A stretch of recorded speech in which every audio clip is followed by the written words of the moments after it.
আজকে আলোচনা করব রাইট ফর্ম অফ ভার্বের একটা গুরুত্বপূর্ণ নিয়মটা এতই গুরুত্বপূর্ণ, এটা কিন্তু রিটেন ইংলিশেও আমাদের অনেক কাজে লাগে।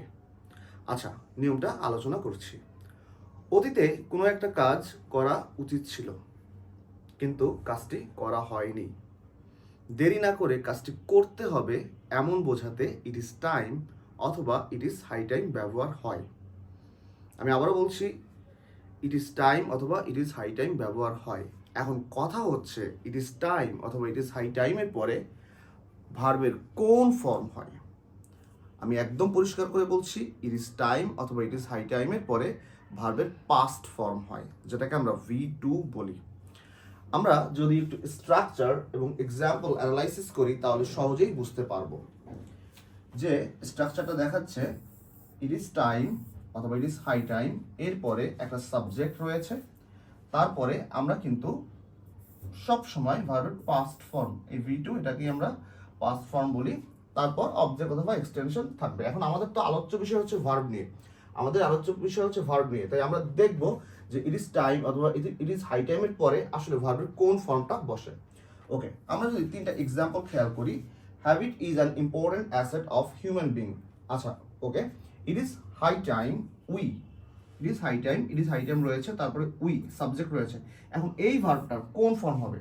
আমি কিন্তু বারবারই বলে যাচ্ছি যে ইট ইজ টাইম বা ইট ইজ হাই টাইমের পরে সাবজেক্টের পরে যে ভার্বটা থাকবে তার পাস্ট ফর্ম বা V2 হবে। তাহলে এটা কিন্তু কি হয়ে যাবে? চেঞ্জড। এটা হয়ে যাবে চেঞ্জড। ওকে, ফাইন। তাহলে আমি কিন্তু এটা V2 তে দিয়ে দিলাম। আচ্ছা, এরপরে number 2, smoking is detrimental to health. তার মানে হচ্ছে স্মোকিং স্বাস্থ্যের জন্য ক্ষতিকর, ধূমপান স্বাস্থ্যের জন্য ক্ষতিকর। It is high time we. আচ্ছা, আবার উই রয়েছে, তারপরে কিন্তু একটা ভার্ব রয়েছে।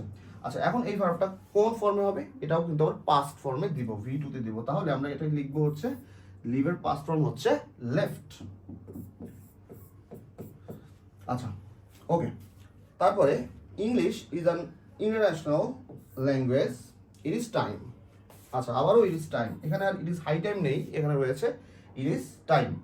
এভরি স্টুডেন্ট, এখন এই যে ভার্বটা, এটা কি দিব আমরা? ভার্বের পাস্ট ফর্মে। আবার বলছি পাস্ট ফর্ম, তাহলে লার্নের পাস্ট ফর্ম হচ্ছে লার্নড,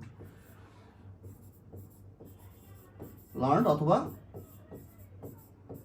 লার্নড। আমরা যাই দিব সেটাই হবে, লার্নড অথবা লার্নড। ওকে, তাহলে আমি আবার একটু সাম আপ করতেছি নিয়মটা, যে অতীতে কোনো একটা কাজ করা উচিত ছিল কিন্তু করা হয়নি, তাই দেরি না করে কাজটি করতে হবে এমন বোঝাতে ইট ইজ টাইম বা ইট ইজ হাই টাইম ব্যবহার হয়। মানে it is time, it is high time মানে হচ্ছে এটাই কাজ করার উপযুক্ত সময়।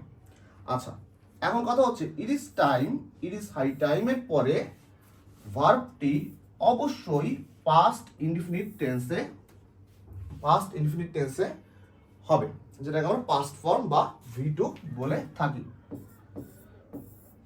আচ্ছা, তো আমি আবারও বলছি যে ইট ইজ টাইম অথবা ইট ইজ হাই টাইমের পরে আমরা যে রাইট ফর্ম অফ ভার্বগুলো করব, প্রত্যেকটা ক্ষেত্রে কিন্তু আমরা ভার্বের পাস্ট ফর্ম দিব, V2 দিব। আমি বারবার বলছি, কিন্তু কেন বারবার বলছি, অনেক শিক্ষার্থীরা কি করে, ভুলে তারা শুট দিয়ে দেয়, কিন্তু এটা দেওয়া যাবে না, শুট দেওয়া যাবে না। শুট দিলে কিন্তু ভুল হয়ে যাবে রাইট ফর্ম অফ ভার্ব। তো এরকম গ্রামার কিন্তু এক্সাম্পলের মাধ্যমে অ্যানালাইসিস করে বুঝে বুঝে করতে হবে, তাহলেই কিন্তু তুমি গ্রামার শিখতে পারবে। Thank you.